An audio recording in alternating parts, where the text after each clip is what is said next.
So what's going on YouTube? Slazer here. So today we'll take a look at the upcoming 5.8 character who will be Ineffa. Ineffa will unlock a new kind of reaction which is like the main gimmick for nodkrai characters. He's going to the first nodkrai character that we get as well. And yeah, let's talk about that right now and then we'll take a deep dive into the kit as well. So Ineffa is the first character from Nodkrai, and the Nodkrai gimmick is basically about lunar reactions, which is like a modified version of the existing reactions, and we'll have to see what the future reactions has for us. But right now, only one reaction will be out with Ineffa being on the team. So when Ineffa is on the teams, you'll create a thundercloud. When you do a reaction like electrocharge, it will instead do lunar charge and create the thundercloud. That thundercloud will attack the enemies every 2 seconds as well, and that's not the main thing actually. If you ask me, the reaction is actually bad, and the main thing that makes Ineffa shine is her essential passives, which makes her damage way higher. So yeah, we'll talk about that in a second, and with that, let's take a deeper look into her kit as well, and then we'll talk about her build and all that stuff as well. So Ineffa has a base HP of 12,000, around 12,000, 330 base attack, defense around 800, and crit rate is around 24.2. It's like the Ascension passive, 24% crit rate. That's the Ascension passive. Just keep that in mind before like building the character. You get some crit rates, which is like helpful. So before talking about the passives, we'll take a look at the skill and the ultimate, which is pretty self-explanatory. If you think about Fizzle, it's really easy. The main thing comes in Ascension and passive. The skill and ultimate are like really straightforward. So just think of Fizzle and just like compare, which will make you easy, which will make it really easy to understand. When you use Ineffa's elemental skills, you will summon this unit called Brigitte, which is works exactly like Oz, and it will I like follow you around, so you have that quality of life kind of. Oz cannot move, it can follow you around. So yeah, and it will attack the enemy from off field as well. And when you cast the elemental skill, you also gain a shield scaling with her attack. So it's like a Lanian shield, but it's electro. So the scaling is actually pretty similar, and the scaling is pretty much as strong as Lanian if you want a comparison, pretty much, which is like enough to sustain majority of the damage. But it's not going to be something that you can face tank every damage with, like something like Zhongli shield. Even Zhongli cannot face tank every single enemy's DPS in this day and age, right? In 5. But yeah, it's also has 100% uptime as well. If you see, the cooldown is 16 seconds and the duration is 20 seconds for both the shield and the skill.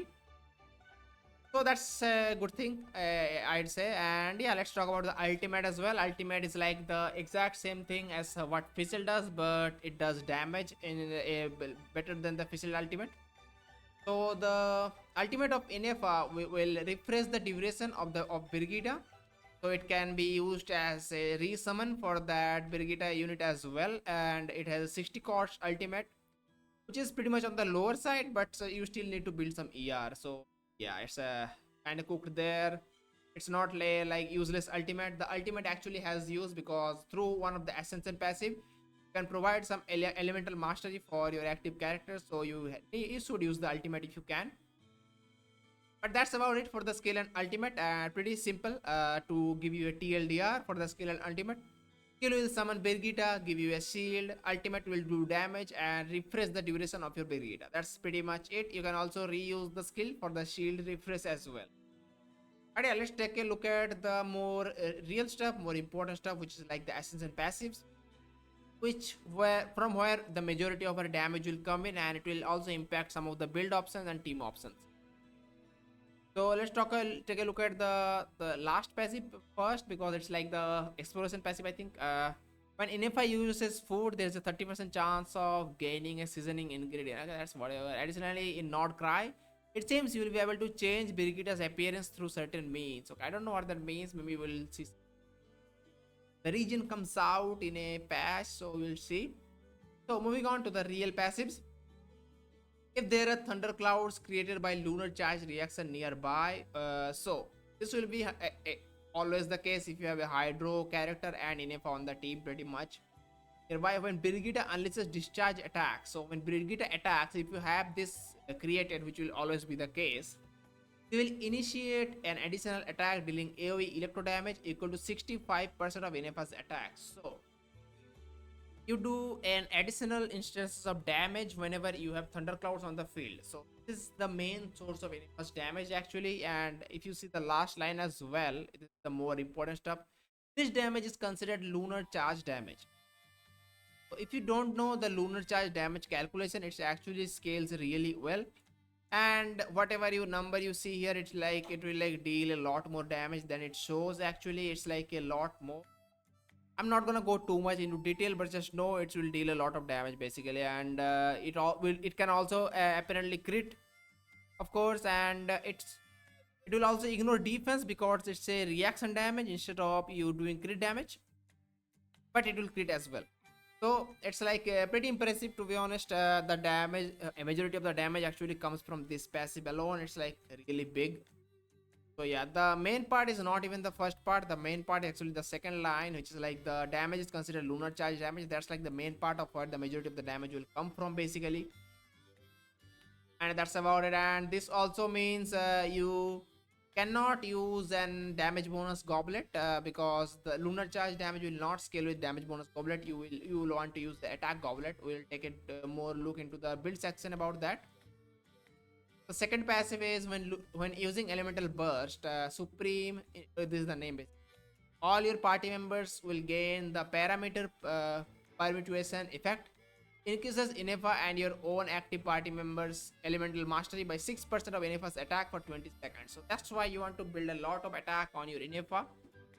And you also want to build some ER on your Ineffa as well because it will increase the on-field character's elemental mastery of 6% of your Ineffa's attack, which is actually very helpful on the teams as you will play her in.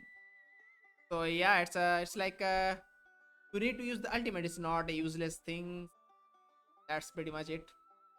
For the third and last passive, when a party member triggers a electro charge reaction, it will be converted into the lunar charge reaction. That's like the normal passive that I already talked about. When with every 100 attack that Ineffa has, increasing lunar charge base damage by 0.7% up to a maximum of 14%. You have a lot of attack and you increase the damage by an additional 14%. That's pretty much it. Nothing crazy. So what do you see from this kit is you want to use your ultimate, and you also want a hydro character in the team. That's a must because otherwise you won't be able to trigger lunar charge and you won't create the thunder crowd, and therefore you won't be able to do this passive damage.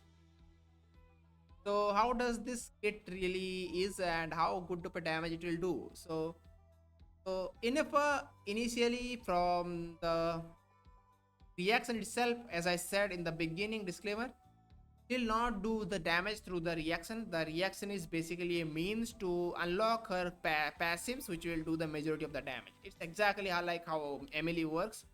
But overall, I'd say Ineffa will do a lot more damage than Emily. Emily is kind of not a crazy character right now.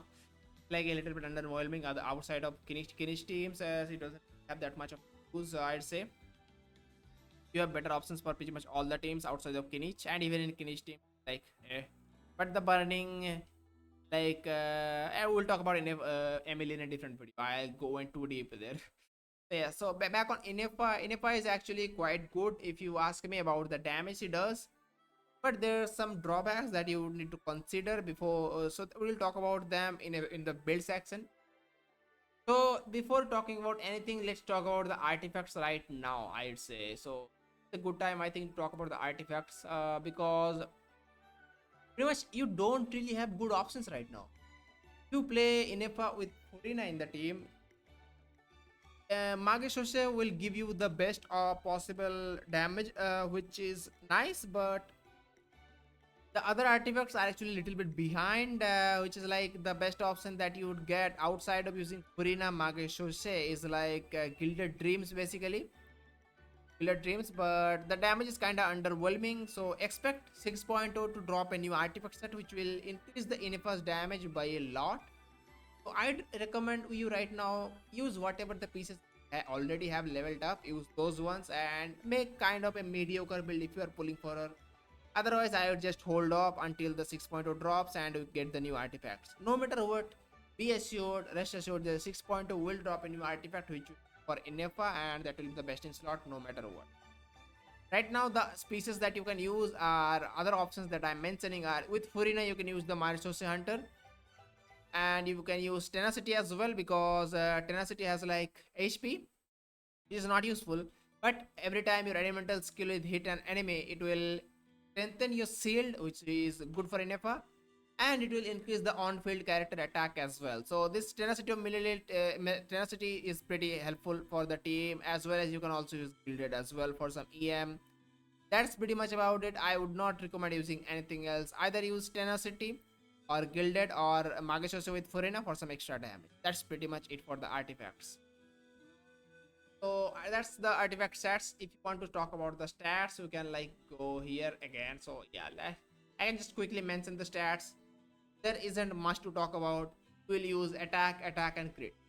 Use the crit rate or crit damage on the last slot or the circlet, depending on what weapon you use or whatever you need. But you must use attack goblet because it does not scale with damage bonus goblet at all because of this passive. This passive makes her additional instance of damage considered lunar charge damage. Lunar charge damage is not does not like benefit from your damage bonus. It only benefits attack percent. So do keep it that in mind. Use attack goblet. For the sands, you can use attack and maybe get the ER rolls from your substats. But sands works, but I'd recommend attack sands because it will just lose a lot of damage. Otherwise, so yeah, do keep in mind you do need some ER for the ultimate because the ultimate will give your on-field character some EM. But that's pretty much about it basically. For how much ER you need, you pretty much need around depending on the team. If you are solo electro, it can vary. I'd say safe bet will be like 160 to 180 would be good for most of the teams if you have a single electro. So yeah, that's about it. So moving on to let's talk about weapons now basically. Yeah, let's talk about the weapons and weapon options. Then we'll talk about teams as well. So yeah, let's take a look at the weapon. I created this tier list here for the explanation. It's like should be very self-explanatory. The D options are like not recommended pretty much. They are not that great on her. And for other options, I'd say the signature is obviously the best in slot. As for other options, Favonius is pretty good because obviously the clear particles are pretty good for the entire team, as well as the high base attack also helps with her. Also keep in mind Bennett works with Ineffa because she can snapshot her A4 passive, so that's pretty good. So if your base attack is a little bit lower on the lower side, it's all right because you can get that up with Bennett if Bennett on team. So yeah. So the Sino signature stop of Scarlet Sands, it's actually quite good because it has an EM passive. The equipment character gains 52% of their elemental mastery as bonus attack. So yeah, when elemental skill hits opponents, the G of the Scarlet Sands effect will be gained for 10 seconds. The equipment character will gain 28% elemental mastery as a bonus attack. So all your EM will be converted into attack. It's pretty good. It has a very high crit rate value. That's also good. So yeah, it's pretty helpful.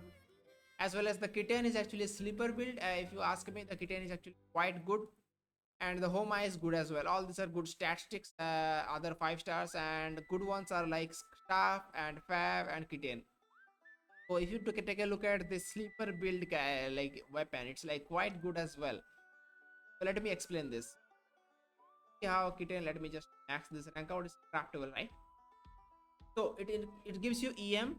It increases your skill damage by 12%, and after elemental skill hits an opponent, you will lose 3 energy, but you will also regenerate 5 energy every 2 seconds for the next 6.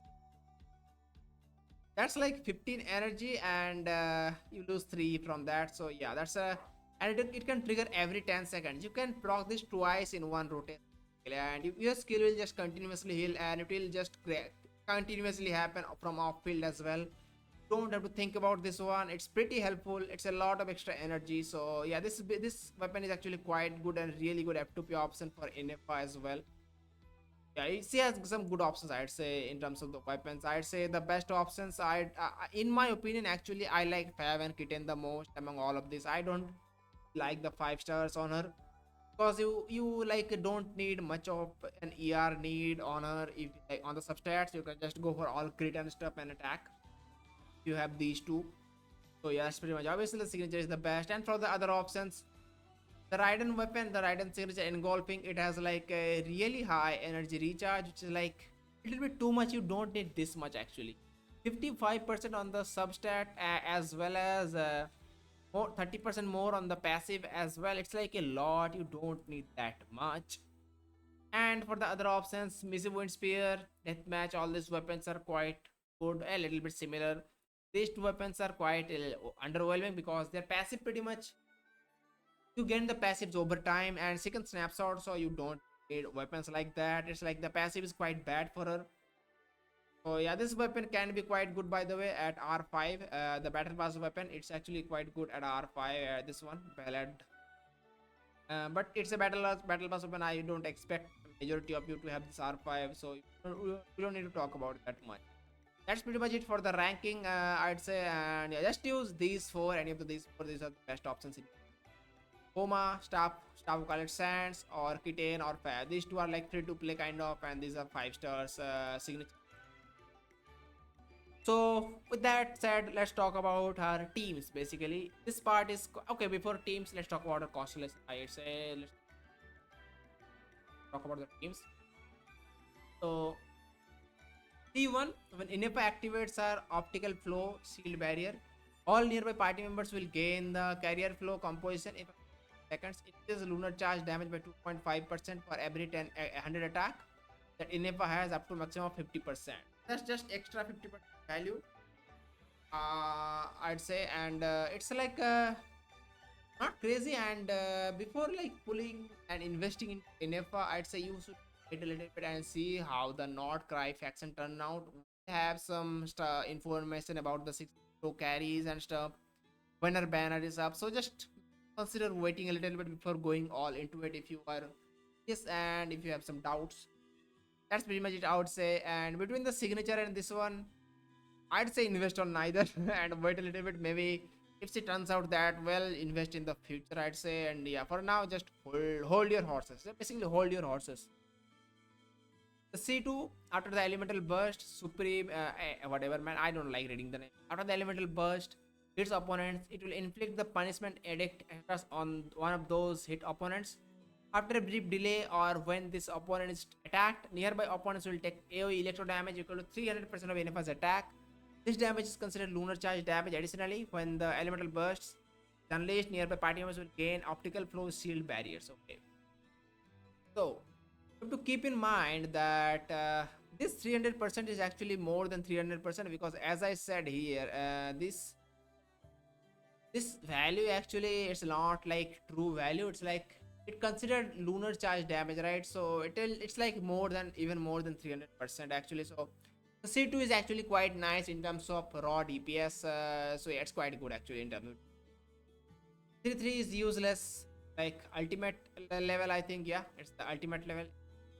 Cleaning mode, clear frequency, right? That's the ultimate, I think, or it's not. Okay, so the C, okay, that's not the C2 then. The C3 is actually quite alright. The C5 is useless because it's the ultimate damage. And the C4 is like when your own party members triggers lunar charge reaction, recover 5 elemental energy. This can occur every 4. It's a whatever, I'd say how much maximum ER you, it's just, this becomes completely useless if you have enough ER basically. You could make the argument that if you have this con, you can like decrease the ER a little bit and get more crit, but that's like whatever.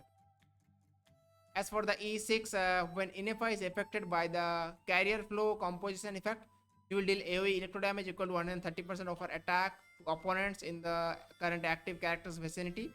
After nearby thunderclouds release burst of lightning at opponents. This burst is considered lunar charge damage. The aforementioned effect can trigger once every 3.5 seconds.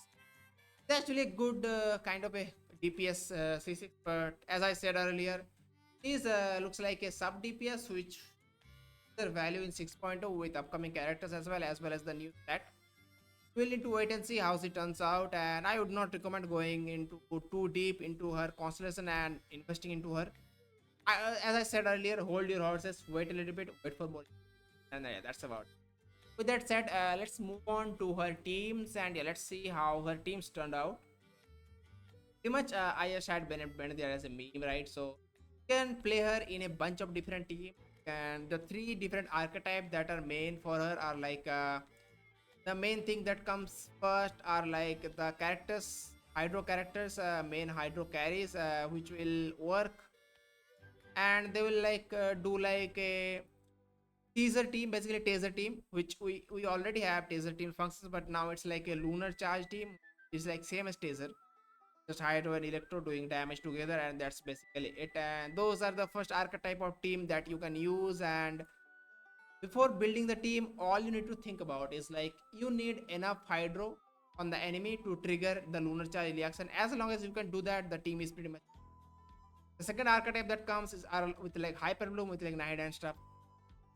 So with Nahida, make sure you have double hydro on the team, because if you don't have double hydro or something on the team, for example like Ayato or something, if you don't have double hydro on the team, you will not get rid of the entire dendro on the enemy, and there will be no hydro left for you to trigger the lunar charge like thunder clouds.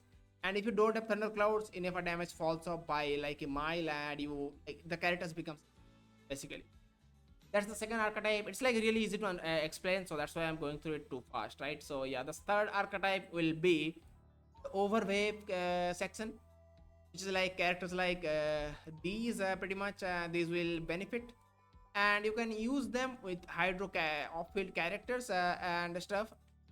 And yeah, just make sure you have enough hydro on the enemy, trigger the thunder cloud. As I said again, trigger thundercloud with enough hydro aura on the enemy, and you will have good team. Basically, that's pretty much it for the teams. And one of the best characters you can use with the team will be Chaska, because Chaska has quite a few teams, Chaska is basically an anime character which you can use with a bunch of different characters who can super light. So just make sure you have two or one, at least one hydro character which can apply perfectly. And yeah, that's about it basically. You can also play Chaska Taser basically with Chaska Ineffa and two hydros. I'd say you can also use Bennett to snapshot the attack as well.